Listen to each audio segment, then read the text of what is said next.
Graças a Deus. Eu quero hoje falar sobre fé. Diga comigo, fé. Mais forte, fé. Interessante, eu estudando a vida de Jesus, eu percebi, Jesus ficou aqui no mundo 3 anos e meio como ministério. Ele viveu 33 anos, entrou no ministério aos 30, e aos 33 anos e mais ou menos 6 meses, 4 meses por aí, dependendo das datas, Jesus parte para a eternidade. E eu comecei a fazer uma coisa interessante. As palavras de Jesus no timeline, na timeline da sua vida. Por exemplo, Jesus, é interessante você estudar o ensino dele no timeline. Porque quando a gente lê, a gente pega o ensino, eu vos dou um novo mandamento, amai-vos uns aos outros, mas a gente não está preocupado em que fase Jesus falou aquilo, em que momento Jesus proclamou, não é, um novo mandamento eu vos dou, que vos ameis uns aos outros, novo mandamento. A gente meio que perde isso. Então, eu percebendo, por exemplo, Jesus, isso é muito bom entender lá em Jerusalém.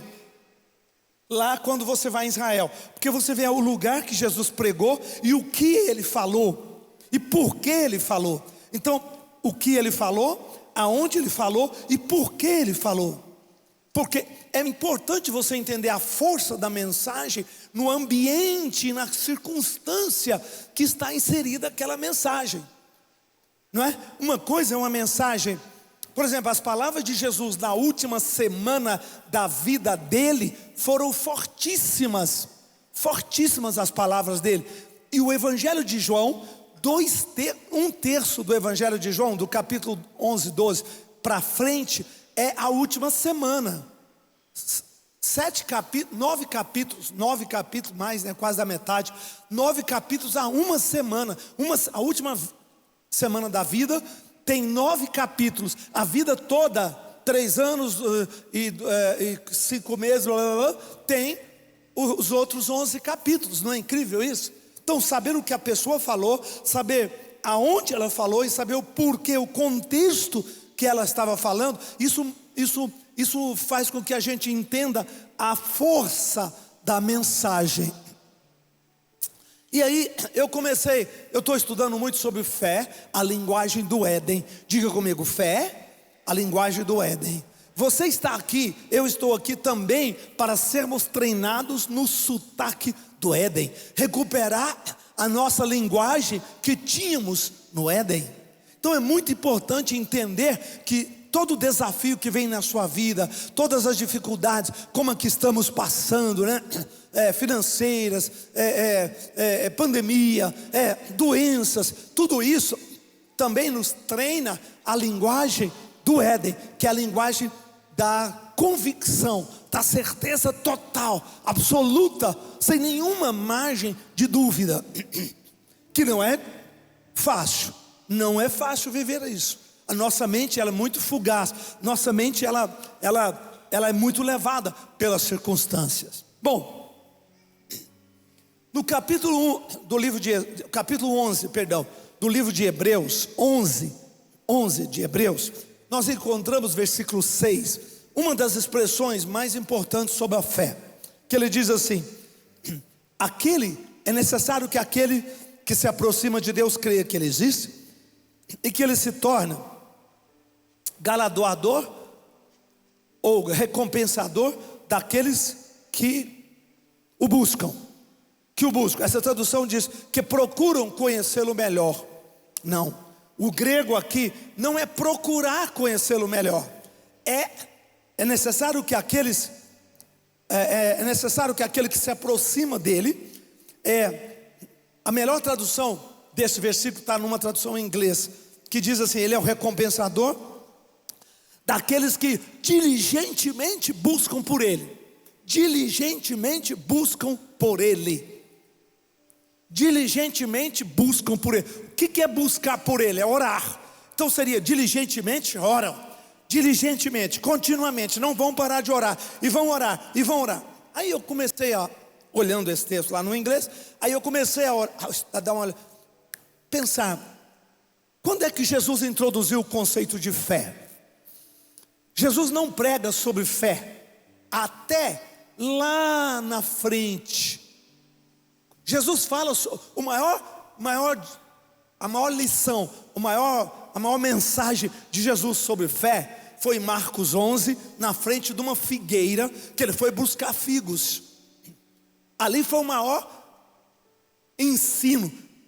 Jesus não só falou, mas ele demonstrou secando a figueira. Até então ele não tinha falado sobre fé. E isso aconteceu lá na frente. Isso não aconteceu no início, isso aconteceu bem mais na frente. Fé. Agora, então o que Jesus fala no início? Quando ele começou a ensinar, ele não ensinou as pessoas sobre fé. Fé está em João, no Evangelho de João, dos capítulos 14 para frente, que está nos últimos sermões de Jesus, e está em Marcos 11, na figueira. Mas até lá, o que Jesus ensinou? Ele ensinou um outro princípio, que é o princípio da oração com insistência. Eu conheço muita gente que diz assim, bispos, pastores, meu milagre não acontece porque eu não tenho fé. Eu gostaria de ter fé, mas não consigo ter fé. Como é que eu faço? Jesus não chegou exigindo o nível das pessoas de fé lá em cima, não. Ele começou ensinando as pessoas a orar, e a orar, só isso. Mas é orar com insistência, diligentemente orando. É diferente diligentemente, palavra diligentemente. Vamos começar em Mateus 7. Mateus 7. Esse foi o primeiro sermão de Jesus, as bem-aventuranças, Mateus de 5 a 7. Ele prega isso no pé do mar da Galileia, lá no monte, sentado, Ele fala os discursos das bem-aventuranças. E bem no início, quando ele recruta Pedro,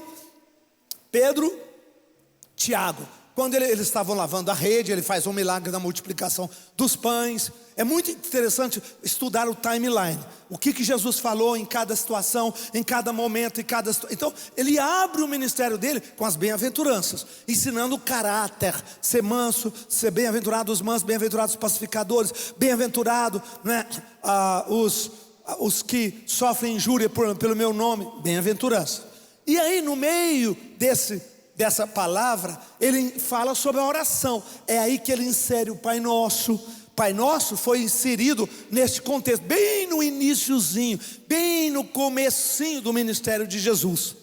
Bem no começo, Jesus não deixou para o final para ensinar eles a orar. Jesus já abre logo ensinando-os a orar. João Batista não tinha ensinado-os a orar. Dos discípulos de Jesus tinha alguns que eram discípulos de João Batista, tinham sido discípulos de João Batista. Então Jesus ensina-os a orar ao Pai Nosso. E aí Jesus, nesse pacote de Mateus entre 5 e 7, Jesus forma o caráter do Pai. Jesus mostra para eles uma imagem diferente, positiva, do Deus e do Pai que nós todos temos. E aí ele ensina o Pai Nosso que estás nos céus, santificado seja o teu nome. Então Jesus troca muitos conceitos que eles tinham pelas palavras, pelas orações. E aí no 7:7 ele diz assim, pega no 6, ele começa, não deis aos cães o que é santo. Eu quero que você diga amém. O que é o santo? O que são coisas santas? Todas as coisas santas são subjetivas. Não tem roupa santa, não tem sapato santo, não tem perfume santo. O que são coisas santas? São valores, são princípios, são maneiras de encarar a vida, sabedoria, são conhecimentos. Todas as coisas santas são subjetivas, não são materiais, elas são espirituais. Então, o que ele está dizendo é, não fica jogando no chão suas pérolas. As coisas santas são tesouros que estão ocultos. E se estão ocultos, não é qualquer pessoa em qualquer momento que pode recebê-las.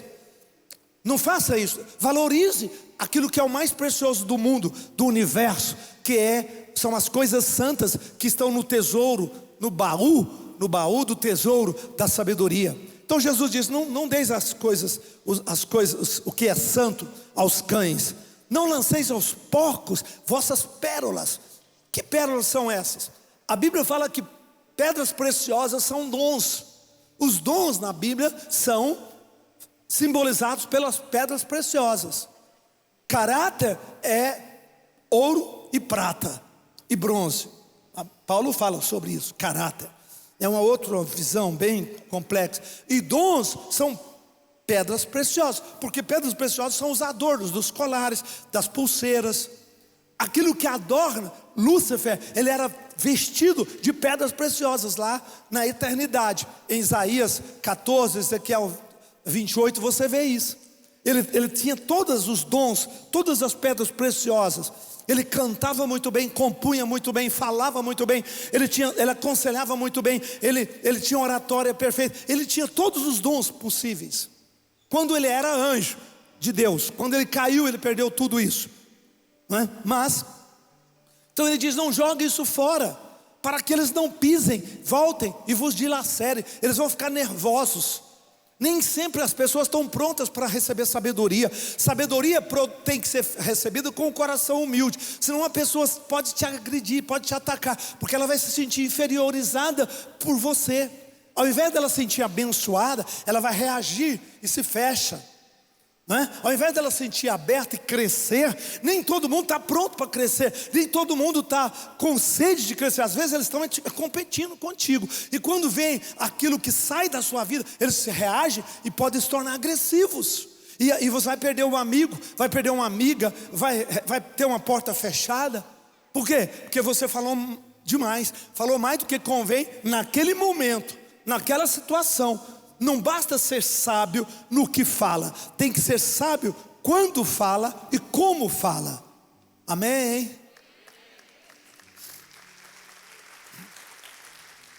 Tem muita gente que é sábio no conteúdo, mas não basta ser sábio no conteúdo. Tem que ser sábio no conteúdo, tem que ser sábio na maneira de falar e quando falar. Ver se o coração está pronto para receber. Senão eles vão despedaçar o que você está dando. Não concordo contigo. Não acho que é assim. Não, mas tem aquilo. Quer dizer, distorce tudo e perdeu o ambiente, perdeu a oportunidade. Aí entra no 7. E aí Jesus diz assim, olha, ele emenda o conceito. Jesus diz: pedi, dar-se-vos-á, buscai, achareis, batei e abrir-se-vos-á. Aqui Jesus coloca um princípio fantástico. Se você quer ganhar alguém, primeiro, prepare o ambiente espiritual daquela pessoa, para aquela pessoa receber. Prepare o ambiente espiritual. E aí ele diz: pedi, dar-se-vos-á. Tudo que você pedir, conversão daquela pessoa que te resiste. Antes de pregar para ela, ore por ela.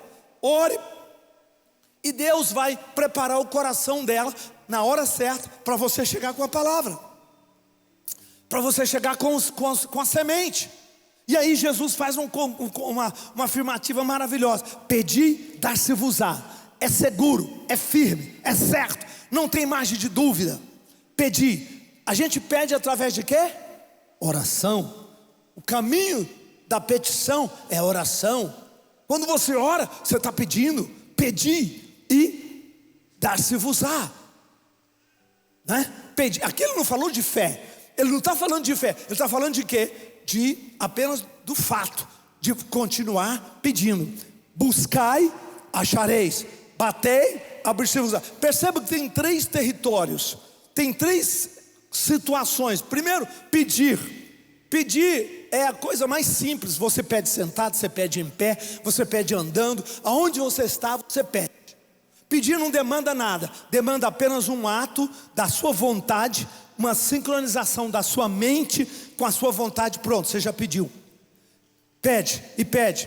Aí ele muda, ele diz: buscai. Buscar não, buscar você precisa sair do seu lugar. Buscar você precisa botar energia para procurar. Quem busca, procura. Ninguém procura sentado, ninguém procura inerte. Quando você procura, porque você vai, né? Hoje na internet ainda pode fazer um Google aqui, puxar ali, mas nem sempre. Você vai ter que se levantar, né?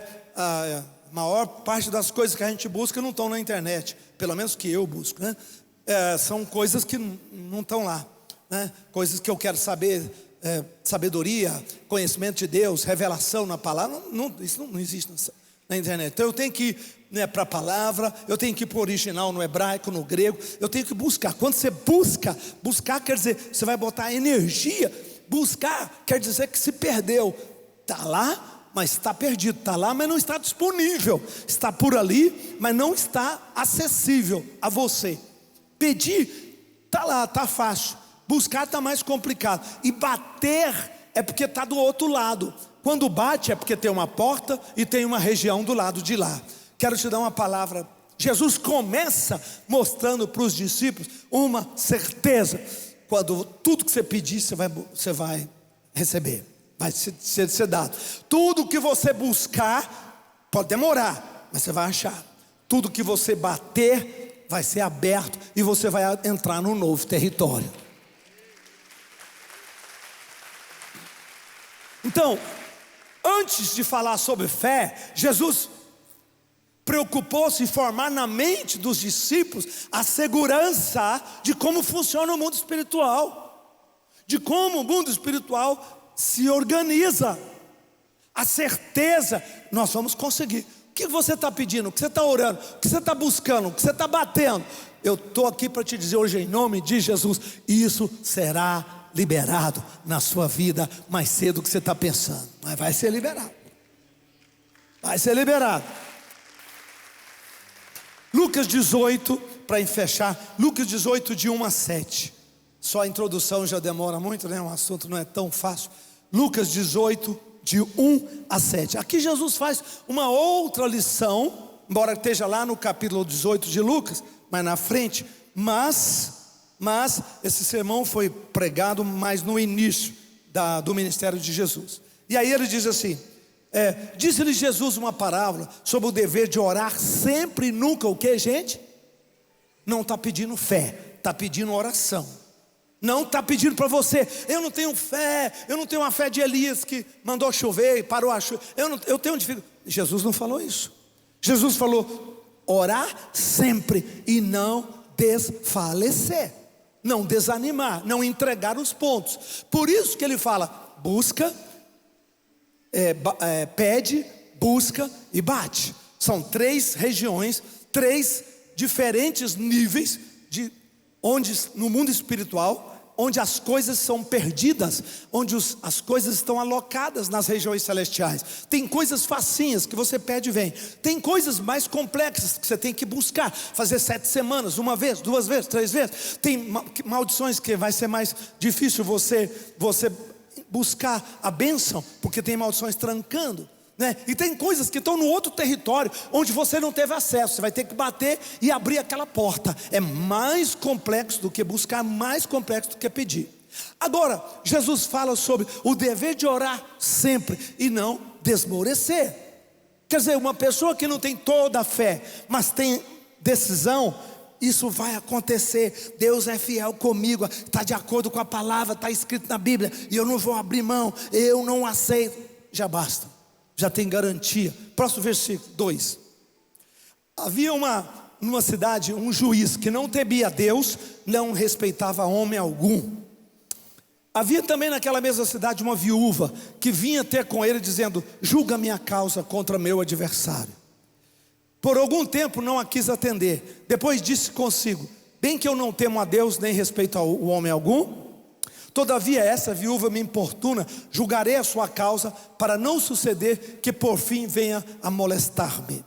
Então disse o Senhor, considerai esse juiz iníquo.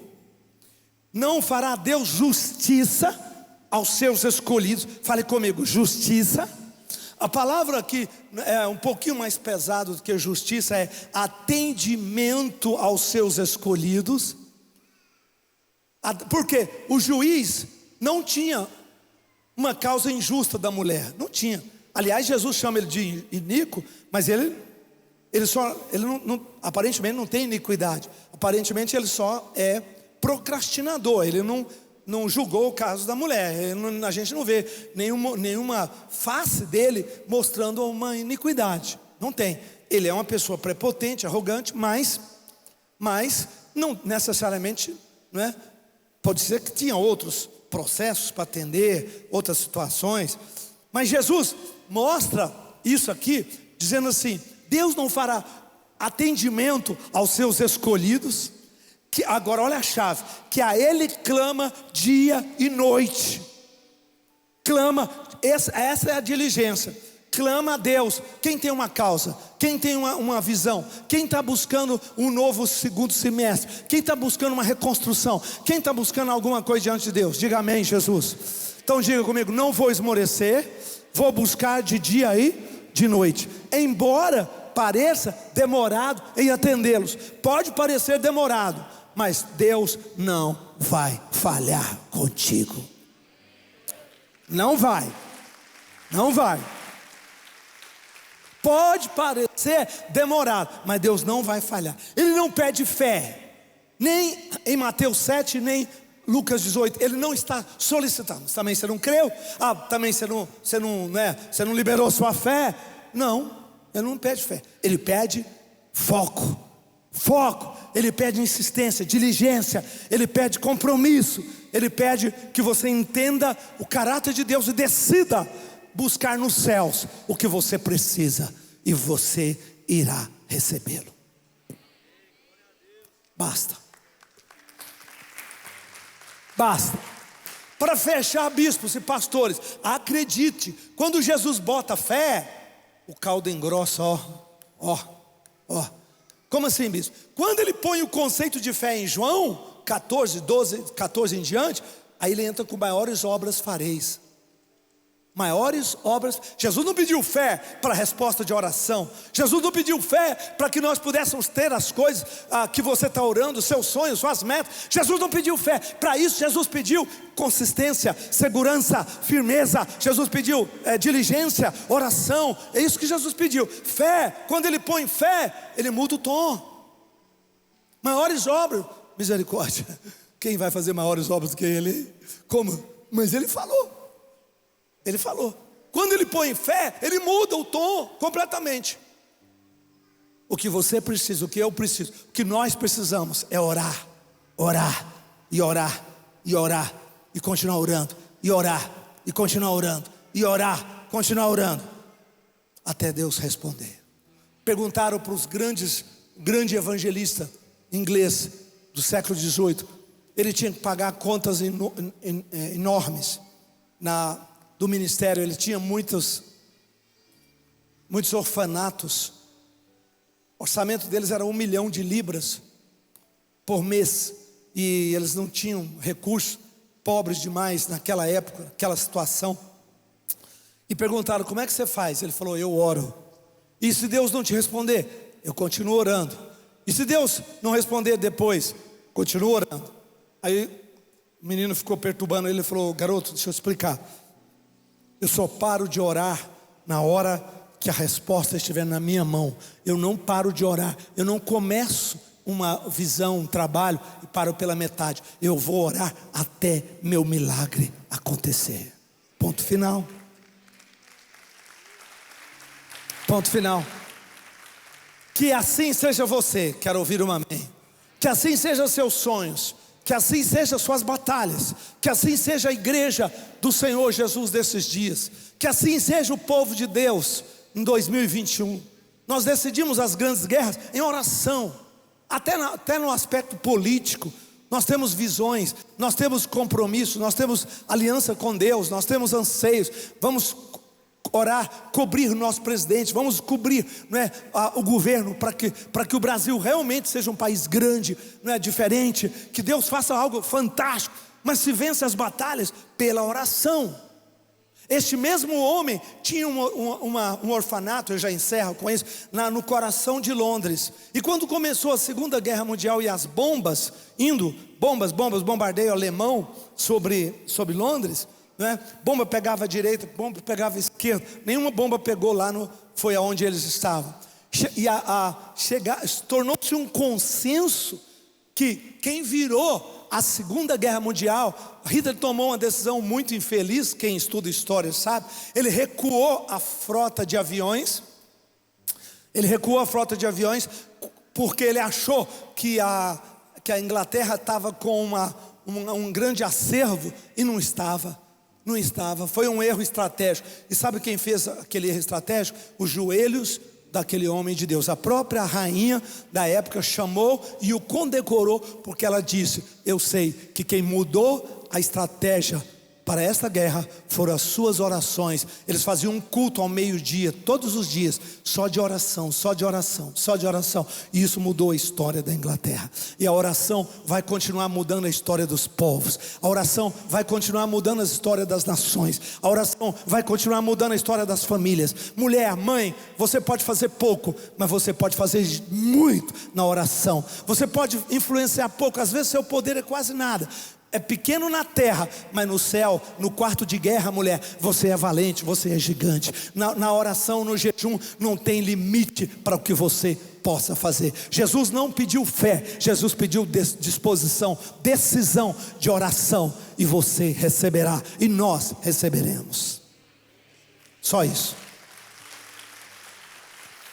Levanta a sua mão e diga: obrigado, Senhor, me ajuda a ser esse intercessor, esta intercessora, para este semestre, para este ano. Me ajuda, me reveste de força, me reveste de poder para orar. Eu vou buscar, eu vou pedir, eu vou buscar, eu vou bater. Eu vou, Senhor, clamar até que a minha causa seja decidida, em nome de Jesus. Amém, amém. Graças a Deus.